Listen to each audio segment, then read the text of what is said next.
夏が始まった運命の人は僕じゃない。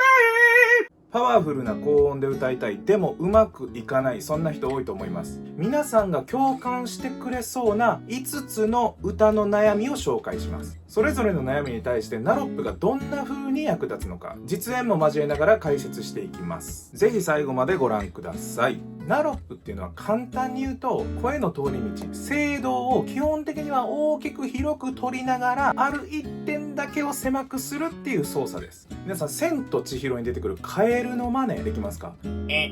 こんな感じ。舌が奥の方に引き込まれてるのが分かりますか？舌の奥と喉の奥の壁の間に狭い空間ができて、そこでビーという強い音が鳴っています。この響きを損なわないように口を開けていきます。この狭さと広さの共存がナロップです。あるいは、まず弱い声を出します。そのまま鼻の息を止めて鼻声にします。鼻声。すると、ほんの少しだけ舌が奥に引き込まれるのがわかるでしょうか。舌をその延長線上にぐっと引き込んでいくと、先ほどと同じようにピーとなります。そのまま口を開けていくとナロップです。歌の悩みにナロップがどう効くのかを見ていきましょう。悩みその1、高音に地声感がない。高音出してもなんか裏声っぽくて頼りないと。実はこういう声は倍音の構成が足りてないんです。倍音というものは感覚的に理解するのが難しいんですけども、例えば色。紫色って一色ですよね。でも絵の具で紫色を作ろうと思うと赤と青を混ぜますよね。混ざってるのに一つに見える。声も同じで、一つの音に聞こえても実はいろんな音が混ざっています。倍音のない声なんてそもそもなくて、どんな倍音がどれくらい混ざっているかで声の印象が決まります。こちらをご覧ください。はーという裏声を録音して、その倍音の構成を可視化したものになります。何本か柱が見えますよね。たくさんの音が同時になってる。でも一つの音に聞こえてる。っていう状態です。ではもう一つ、先ほどと同じ音程で強い地声。この声の倍音がこちらです。全然違いますよね。強い地声では特に高い周波数に倍音が密集しています。高音の地声感の正体は広域倍音なんですね。この広域倍音というのは狭い空間で強調されやすいという性質を持っています。つまりベロの引き込みによって作られる狭い空間で広域倍音が強調されています。低い音でやると確かに汚い音です。汚いですね。これが高い音になっていくと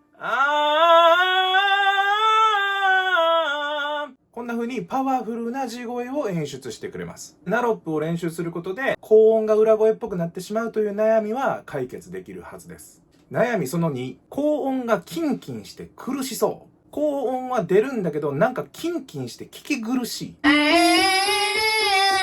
広域倍音ばっかりが強調されてしまって、低域の倍音が少ないとこういうキンキンした声になってしまいます。広域倍音っていうのは狭さで響くっていう話をしましたけども、低域倍音は空間の広さで響きます。口の中がしっかり開いてないと鳴ってくれない。狭い部分を作りながら口を大きく開けるっていうのがナロップです。でも口をしっかり開けることって実は結構難しいんです。たくさん生徒さんいますけども、思いのほか口が開いてないから歌いにくいっていう生徒さんがものすごくたくさんいます。口を開けようと思うとこう前を一生懸命開けようとするんですけども、顎を少し下の前の方にスライドするようにして開けると大きく開きます。これぐらい開けると低域倍音がしっかり鳴ってくれます。広域と低域のダブル共鳴が可能なのがナロップです。悩みその3、裏声と強い地声の2択しか出せない。いわゆる中間的な強さの声、ミックスボイスとかって言われるような声が出せない。全部嫌いじゃないの。実はナロップはできてるんですよ。でもナロップがオンかオフかの極端な操作になっています。地声はもうちょっと柔らかくしたいし、裏声はもうちょっと芯出したいなみたいな。全部嫌い実はナロップはレベル調整ができます。下の引き込みを少しずつ調整していくと、声質を何段階かで変えていけるんですね。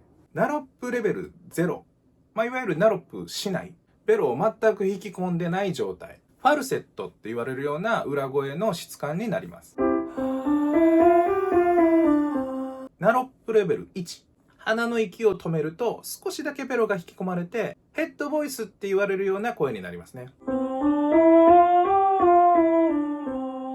さっきよりも息っぽさがちょっと減ったなっていう感じですね。さらにベロを引き込んでいくとナロップレベル2、裏声ミックスとかって言われるような質感になります。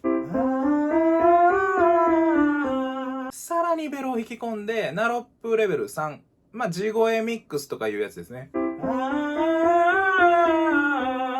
地声に聞こえるけど柔らかい印象っていう感じですね。次、ナロップレベル4、究極まで引き込んでむっちゃくちゃ強いベルティングとかって言われるような発声。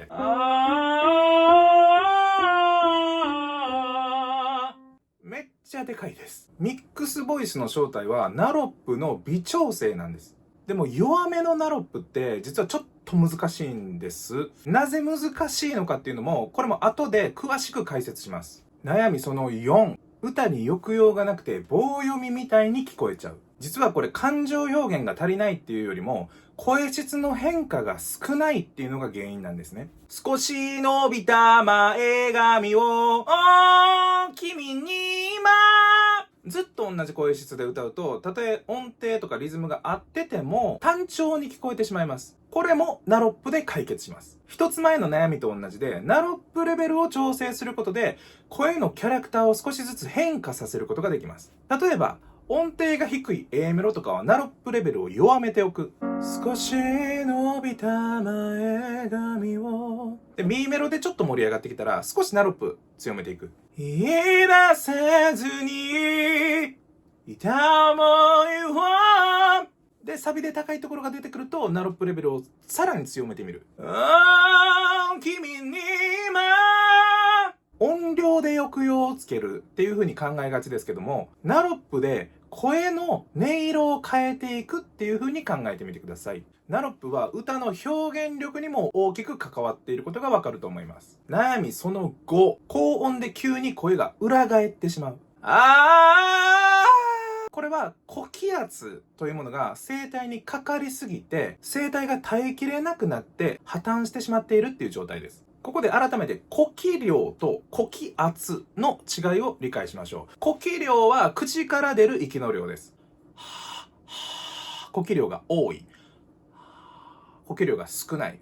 これ分かりやすいですね。呼気圧っていうのは、例えば耳抜き、鼻つまんで口塞いでふーんみたいな。鼻も口も塞がれてるから出口ないですよね。呼気量は0です。だけど呼気圧、体から外へ空気を押し出そうとする力、呼気圧はものすごく高くなっている。呼気圧が高いからといって必ずしも呼気量が多いというわけではないということを理解しておきましょう。声帯にかかる呼気圧が高くなりすぎると声帯の閉鎖が破綻して一気にプシューッと呼気量が増えます。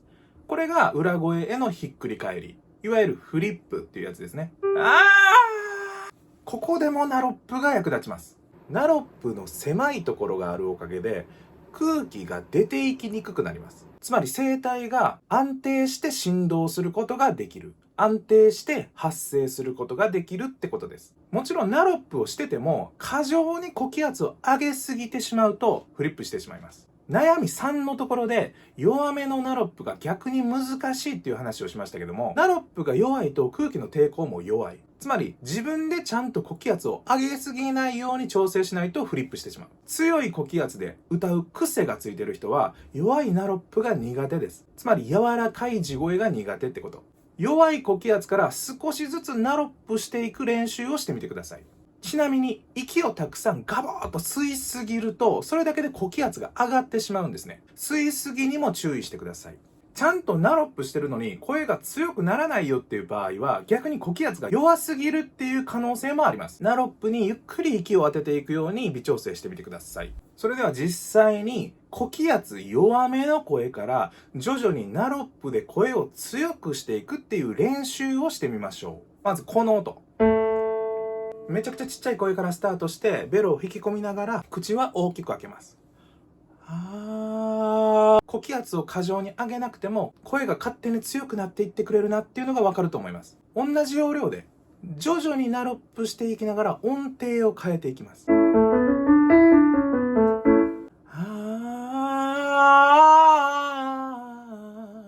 理想は高いところでナロップを強めて低いところでは弱める。難しかったら強めていってそのまま強いまま終わってもいいです。ではこのまま同じ要領で徐々に音を高くしていきます。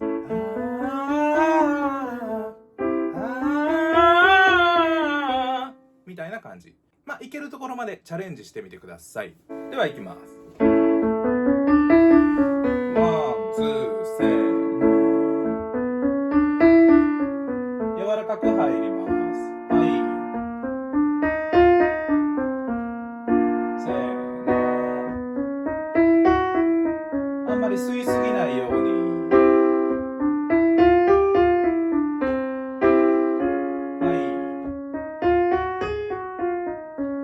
口を大きく開けて、せーの。もう少し行きましょう。口を大きく開けて、